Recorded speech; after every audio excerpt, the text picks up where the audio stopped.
Channel hello study point में आपका तहे दिल से स्वागत है। देखिए, अपन पढ़ रहे थे ऊष्मागतिकी। तो इसमें अपन ने देख लिया था कि ऊष्मागतिकी की परिभाषा क्या होती है और इसमें जो ब्रह्मांड है वो किनसे मिलकर बना होता है, और साथ ही अपन ने देखा था कि जो हमारा निकाय या जो तंत्र है वो कितने प्रकार का होता है, और इसमें जो परिवेश और तंत्र का अध्ययन अपन ने कर लिया था। तो देखिए, निकाय को अपन ने बेसिकली तीन भागों में बांटा था। खुला निकाय, बंद निकाय और विलगित निकाय के बारे में अपन ने अध्ययन कर लिया था। और साथ ही साथ अपन ने यह भी देखा था कि जो हमारा ब्रह्मांड है वो एक प्रकार का विलगित निकाय का उदाहरण माना जाता है। अब इसके बाद में अपन देखने वाले हैं कि जो तंत्र की अवस्था, ये देखिए थ्योरी की दृष्टि से एक महत्वपूर्ण एक शब्द है। तो इसके बारे में अपन देखते हैं कि वास्तव में जो इसका बेसिक मतलब क्या है कि तंत्र की अवस्था अपन किसको बोलते हैं। तो चलिए बात करते हैं तंत्र की अवस्था के बारे में। तो आप यहाँ पे देखेंगे कि तंत्र की अवस्था क्या है। तो देखिए, तंत्र की अवस्था से क्या मतलब है इसको अपन पहले समझते हैं।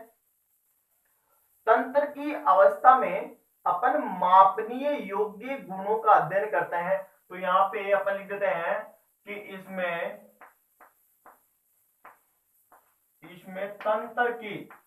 तंत्र की मापनीय योग्य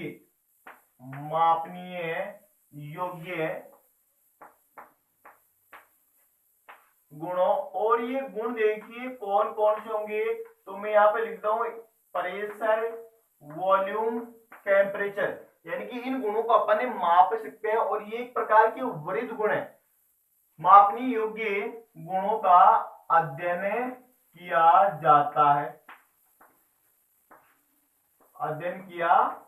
है, या आप देख सकते हैं, इसको अपन यूं भी बोल सकते हैं कि तंत्र के बारे में हमें पूरी जानकारी प्राप्त करने के लिए प्रेशर, वॉल्यूम और टेम्परेचर का अध्ययन करना महत्वपूर्ण हो जाता है। अब देखिए, यहां पे यदि इन गुणों में प्रेशर, टेम्परेचर एंड वॉल्यूम में यदि परिवर्तन होता है तो तंत्र के गुण भी परिवर्तित हो जाते हैं। यानी कि जो प्रेशर, वॉल्यूम, टेम्परेचर है वो कांस्टेंट रहना चाहिए। और इसी आधार पर अपन आगे देखेंगे कि जो हमारे प्रक्रम है वो बहुत प्रकार के होते हैं। समतापीय प्रक्रम है, रुद्धोष्म प्रक्रम है, समदाबीय प्रक्रम है और समायतनिक प्रक्रम है। अब इस आधार पर जो हमारे तंत्र की अवस्था है उसको दो भागों में अपन बांटते हैं। तो देखिएगा, पहला मैं लिखता हूं यहाँ पे अवस्था फलन स्टेट फंक्शन। तो इसमें क्या होता है, इसकी डेफिनेशन आप देखिएगा कि अवस्था फलन क्या है। तो इसमें देखिए कि ऐसे गुण, तंत्र के ऐसे गुण जो प्रारंभिक एंड अंतिम अवस्था पर निर्भर करते हैं, जो प्रारंभिक और अंतिम अवस्था पर निर्भर करते हैं। लेकिन याद रखेंगे कि ये जो गुण है वो प्रारंभिक और अंतिम अवस्था पर तो निर्भर कर रहे हैं, लेकिन इंपोर्टेंट पॉइंट है, याद रखेंगे कि ये पथ पर निर्भर नहीं करते। और यही इसकी डेफिनेशन होती है, पथ पर निर्भर नहीं करते। इसके बाद में अपन एक और देखेंगे, पथ फलन, वो प्रारंभिक और अंतिम अवस्था के साथ साथ पथ पर भी निर्भर करता है। अब देखिए, ये जो अवस्था फलन है बोर्ड एग्जाम में या जो कंपटीशन एग्जाम में इनके बारे में एग्जाम पर पूछ लेता है कि बताइए कि निम्न में से अवस्था फलनों को छांटिए। तो मैं यहाँ पे लिख देता हूं कि यानी कि प्रेशर में परिवर्तन, यानी कि इसका मतलब क्या होता है, इसका मतलब चेंजेस होता है, परिवर्तन होता है कि प्रेशर में परिवर्तन है, और यहाँ पे वॉल्यूम में परिवर्तन है, टेम्परेचर में परिवर्तन है, और ये देखिए एंथैल्पी, इसको आगे चल के अपन पढ़ेंगे डेल एच। ये एच क्या है, ये एंथैल्पी परिवर्तन है। ये क्या है, एंथैल्पी परिवर्तन है। और यहाँ पे ये गिब्स मुक्त ऊर्जा में परिवर्तन है, ये भी अपन आगे चल के पढ़ेंगे।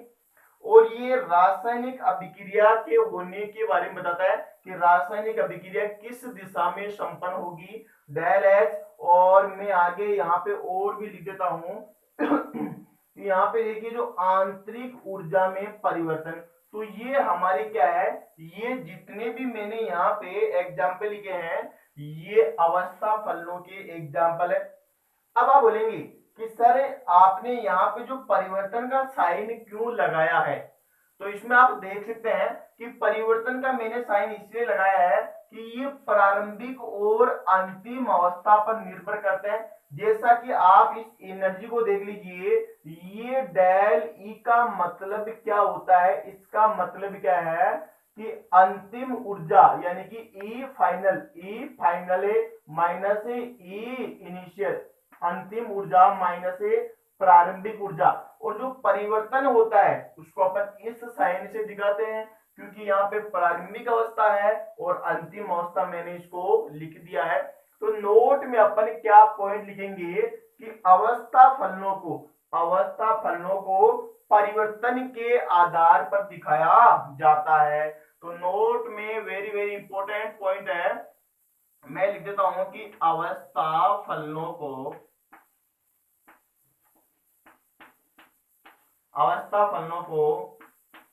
परिवर्तन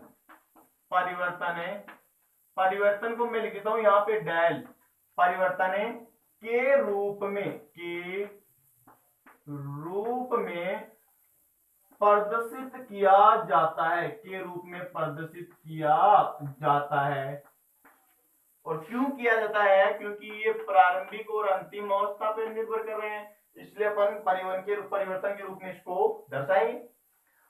अब देखिए एक नोट का पॉइंट इसमें ये आता है कि यहाँ पे आपको पूछा जाता है कि चक्रीय प्रक्रम में अवस्था फलनों का मान क्या शून्य होता है क्या। देखिए चक्रीय प्रक्रम को आप समझिए कि चक्रीय प्रक्रम का मतलब क्या है कि ऐसा प्रक्रम जो विभिन्न अवस्थाओं से होकर पुनः अपनी प्रारंभिक अवस्था पर आ जाए, तो इसको अपन क्या बोलेंगे, चक्रीय प्रक्रम कहते हैं। तो देखिए चक्रीय प्रक्रम में यहाँ पे जो इनका मान है वो क्या हो जाता है, वो शून्य हो जाता है, क्योंकि अंतिम अवस्था और प्रारंभिक अवस्था चक्रीय प्रक्रम में समान होगी। तो आप यहाँ पे देख सकते हैं कि मान लीजिए ऊर्जा, अंतिम ऊर्जा 2 किलो कैलोरी है और प्रारंभिक ऊर्जा भी कितनी है, 2 किलो कैलोरी है। तो आप यहाँ पे देख सकते हैं कि 2 माइनस 2 यानी कि ऊर्जा में परिवर्तन कितना हो गया, शून्य। तो अपने नोट में लिख देंगे कि चक्रीय प्रक्रमों में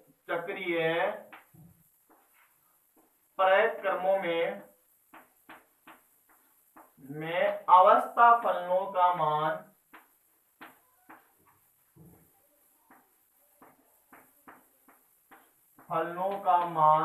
शून्य प्राप्त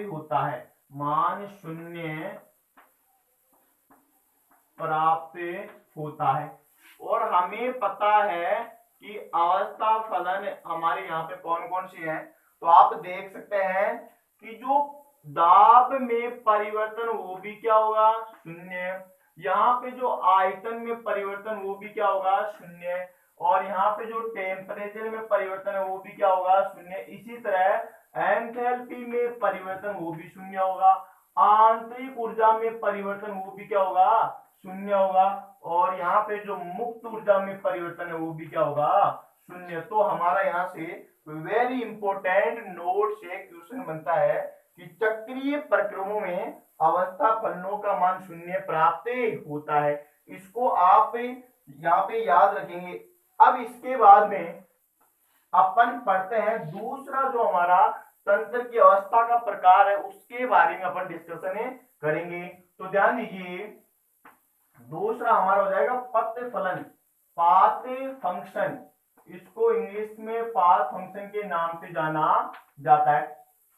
इसमें देखिए अपन ने क्या देखा था कि ये प्रारंभिक और अंतिम अवस्था पर निर्भर करता है। हाँ सर, ये भी प्रारंभिक अवस्था पर निर्भर करेगा और अंतिम अवस्था पर निर्भर करेगा। लेकिन हमने अवस्था फलन में देखा था कि ये पथ पर निर्भर नहीं करता है। और यहाँ पे ये जो पथ फलन है, जैसा कि नाम से स्पष्ट है, ये पथ पर भी निर्भर करता है। याद रखेंगे, वेरी वेरी इंपॉर्टेंट क्वेश्चन है कि दोनों इनमें गुण है वो मान्य होते हैं, प्रारंभिक और अंतिम अवस्था पर भी निर्भर करेंगे और साथ ही पद पर भी निर्भर करता है। अब आपको ये पूछा जाता है कि सर बताइए पद फलन कौन कौन से हैं। तो जो हमारी केमिस्ट्री की बुक है इसमें दो पद फलनों के एग्जाम्पल दे रखे हैं। एक तो हमारा हो जाएगा वर्क यानी कि कार्य, और दूसरा हो जाएगा उष्मा। उष्मा बोले तो हीट। तो ये हमारे पद फलनों के एग्जाम्पल होते हैं और इनको अपन परिवर्तन के माध्यम से नहीं दिखाएंगे। इसके बाद में नोट में एक पॉइंट इसके लिए भी इंपॉर्टेंट अपन लिखेंगे। हमने अवस्था फलन में देखा है कि चक्रीय प्रक्रमों में अवस्था फलनों का मान 0 होता है, जबकि इसमें मैं लिख देता हूं कि चक्रीय प्रक्रम में क्या होता है। चक्रीय प्रक्रम में मैं यहाँ पे सीधा ही लिख देता हूं कि जो पथ फलन है इनका मान 0 नहीं होता। इनका मान 0 बिल्कुल भी नहीं होता। तो इनको आप यहाँ पे इंपोर्टेंट याद रखेंगे। तो ये देखिए अपने तंत्र की अवस्था के बारे में अपने डिस्कशन कर लिया है। अब अपने बात करने वाले हैं कि जो हमारे कि उष्मा गतिकी के गुणधर्म, क्या क्या उष्मा गतिकी के गुणधर्म है उसके बारे में अपन डिस्कशन करेंगे। तब तक बने रहिए हमारे वीडियो के साथ, और यदि आपने सब्सक्राइब नहीं किया है तो इसको सब्सक्राइब जरूर कीजिए और साथ में अपने दोस्तों को भी शेयर कीजिए। अब देखिए अपन उष्मा गतिकी के गुणधर्मों के बारे में अपन अध्ययन करते हैं। तो यहाँ पे हमारा जो दूसरा पॉइंट हो जाएगा वो हो जाएगा कि उष्मा गतिकी के गुणधर्म।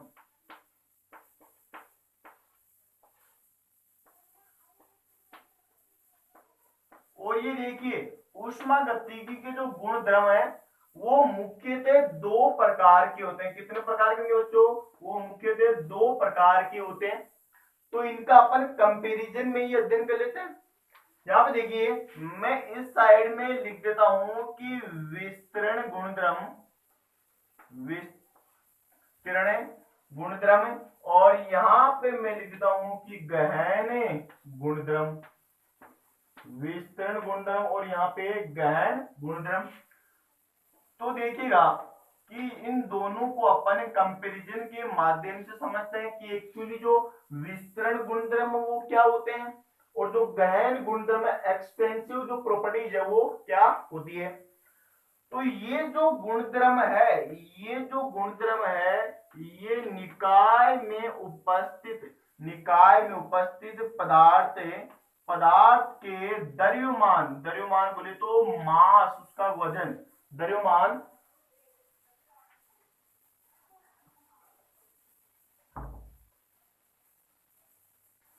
जो पदार्थ के द्रव्यमान बोले तो मास और उसके आकार पर निर्भर करते हैं। जबकि ये जो गहन गुणधर्म है ये पदार्थ के द्रव्यमान एंड आकार पर निर्भर ही नहीं करते। अब देखिए कि सर विस्तरण गुणधर्म हमें बताइए, हम इसको कैसे पहचानेंगे कि ये जो द्रव्यमान और आकार पर किस प्रकार निर्भर कर रहा है या किस प्रकार डिपेंड है। तो आप देख सकते हैं आयतन, पहला एग्जाम्पल इसका हो जाएगा आयतन।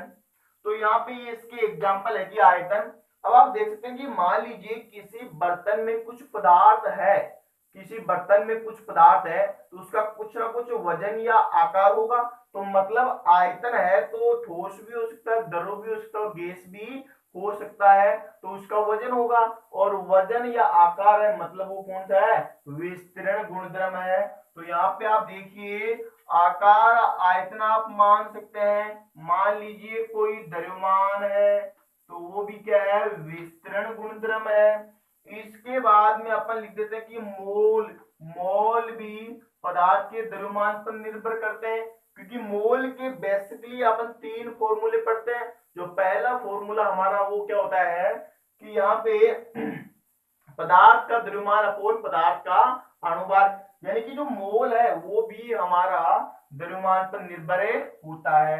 इसके बाद में आप देखिए पृष्ठीय क्षेत्रफल, पृष्ठीय क्षेत्रफल यानी जो सरफेस एरिया, सरफेस एरिया यानी कि एरिया किसको बता रहा है, एरिया बता रहा है आकार को, कि उस पृष्ठ का आकार कितना है, तो यहाँ पे पृष्ठीय क्षेत्रफल। इसके बाद में मैं यहाँ पे लिख देता हूं कि एंथैल्पी, एंथैल्पी ये अपन आगे चल के पढ़ेंगे, इसको अपन रिप्रेजेंट करते हैं एच के द्वारा, और एंट्रोपी इसको अपन रिप्रेजेंट करेंगे यहाँ पे एस के द्वारा, और जो आंतरिक ऊर्जा है उसको अपन रिप्रेजेंट करते हैं कैपिटल ई के द्वारा। तो ये हमारे विस्तरण गुणधर्म के उदाहरण मैंने इस साइड में लिख दिए। ये पदार्थ के द्रव्यमान और आकार पर निर्भर ही नहीं करते। इसमें आप देखेंगे तो देखिए इसमें हमें कुछ रोचक तथ्य हमें सीखने को मिलते हैं। यहाँ पे क्या दे रखा है, मोल दे रखा है, यदि मोल आता है तो वो विस्तरण गुणधर्म होता है। लेकिन आप देखेंगे मैं यहाँ पे लिख देता हूं कि मोलर द्रव्यमान, तो देखिए जो मोलर द्रव्यमान है उसको अपन गहन गुणधर्म में काउंट करते हैं। अब यहाँ पे एक देखिए जो पृष्ठ तनाव है, पृष्ठ तनाव वो भी गहन गुणधर्म माना जाता है। इसके साथ ही जितनी भी कंसंट्रेशन है, जो सांद्रताएं हैं, सांद्रताएं कंसंट्रेशन, वो अपन 12th में भी पढ़ते हैं विलियन वाले टॉपिक में, और 11th में भी अपन थोड़ा बहुत उनका अध्ययन करते हैं। रसायन विज्ञान की मूलभूत अवधारणा पहला टॉपिक है, उसमें अपन बेसिकली जानते हैं थोड़ा बहुत। तो देखिए सांद्रता कौन सी होती है कि मोलरता, नॉर्मलता, यहाँ पे फॉर्मलता, मोलरता। तो ये जो सांद्रताएं हैं ये गहन गुणधर्म के अंतर्गत आती है। और देखिए जो हमारा पीएच है वो भी गहन गुणधर्म है, और साथ में मैं लिख देता हूं जो वेपर प्रेशर, वाष्प दाब, वो भी गहन गुणधर्म है, और जो हमारा दाब है वो भी गहन गुणधर्म के अंतर्गत आता है। और एक इंपोर्टेंट मैं बताने जा रहा हूं कि ये अपन 12th में विलियन वाले टॉपिक में पढ़ेंगे कि temperature of boiling point, temperature of boiling point ये भी गहन गुणधर्म के अंतर्गत आता है, और यहाँ पे टेम्परेचर ऑफ फ्रीजिंग पॉइंट ये भी हमारा गहन गुणधर्म के अंतर्गत आता है। तो घनत्व है, तो घनत्व अपन रिप्रेजेंट करते हैं स्मॉल डी, तो ये गहन गुणधर्म के अंतर्गत काउंट किए जाते हैं। इसको आप इंपोर्टेंट रूप से याद रखेंगे कि जो हमारी डेंसिटी है वो गहन गुणधर्म के अंतर्गत आती है। अब एग्जाम में इंपोर्टेंट क्वेश्चन हमारा यहां से बनता है कि कई बार ये पूछ लेता है कि क्या जो विस्तरण गुणधर्म और गहन गुणधर्म में कुछ संबंध है क्या, तो इन संबंधों को देखिए अपन यहाँ पे डिस्कशन करने वाले हैं। हाँ सर, इन दोनों में 2 महत्वपूर्ण संबंध निकल के आते हैं। तो ये संबंध क्या है, नोट में इन संबंधों का अपन जिक्र करते हैं। पहला नोट में लगाता हूं, तो देखिए 2 विस्तरण गुणधर्मों का अनुपात, 2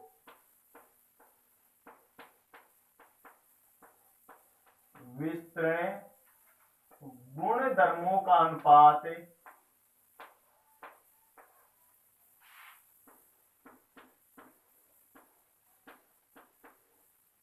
अनुपात लिखने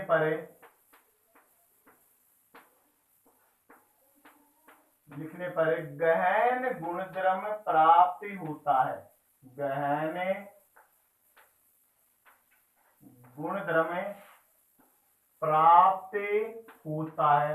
वो सर कैसे, यदि ये कथन आ जाता है तो आप इसको क्या करेंगे, हाँ सही बात है कि दो विस्तरण गुणधर्मों का अपन अनुपात करेंगे तो वो गहन गुणधर्म हमें देता है। वो कैसे, आप देख सकते हैं कि घनत्व है डेनिसिटी, और इसको अपन स्मॉल डी के द्वारा रिप्रेजेंट करते हैं। घनत्व का जो सूत्र है वो क्या होता है कि द्रव्यमान अपोन आयतन, द्रव्यमान बोले तो स्मॉल एम, और यहाँ पे आयतन बोले तो वी यानी कि वॉल्यूम, ये घनत्व का हमारा सूत्र हो गया। आप देख सकते हैं घनत्व क्या है, यहाँ पे घनत्व हमारा गहन गुणधर्म है, घनत्व हमारा गहन गुणधर्म है, जबकि जो द्रव्यमान और आयतन है, द्रव्यमान और आयतन वो क्या है, वो विस्तरण गुणधर्म है, वो विस्तरण गुणधर्म है। तो आप इसको आसानी से यहां पर समझ चुके हैं। इसके बाद में दूसरे पॉइंट के बारे में अपन देखते हैं कि सर दूसरा नोट का पॉइंट वो भी हमें बताइए। तो यहाँ पे आप देखिए नोट में मैं दूसरा इंपॉर्टेंट पॉइंट लिखने जा रहा हूं। वो क्या है, वो ये है कि मान लीजिए मैं आयतन को इकाई मान लू, आयतन को मैं इकाई मान लू, तो हमारा घनत्व किसके बराबर हो जाएगा, वो द्रव्यमान के बराबर हो जाता है, वो द्रव्यमान के बराबर हो जाएगा। मतलब क्या है, मतलब यह है कि जो गहन गुणधर्म विस्तरण गुणधर्म के बराबर हो जाता है। तो यहाँ पे क्या लिखेंगे, यदि यदि विस्तरण गुणधर्म को, विस्तरण,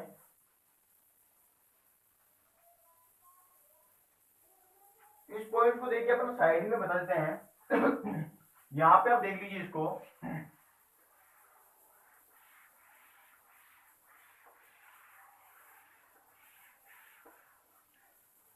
हाँ देखिएगा नोट का दूसरा हमारा पॉइंट ये रहेगा, यदि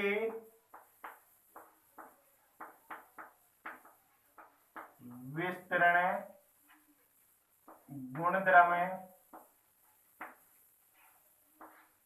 को इकाई माना जाए तो,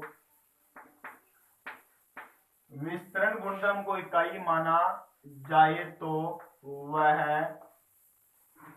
गहन गुणधर्म के समान, गहन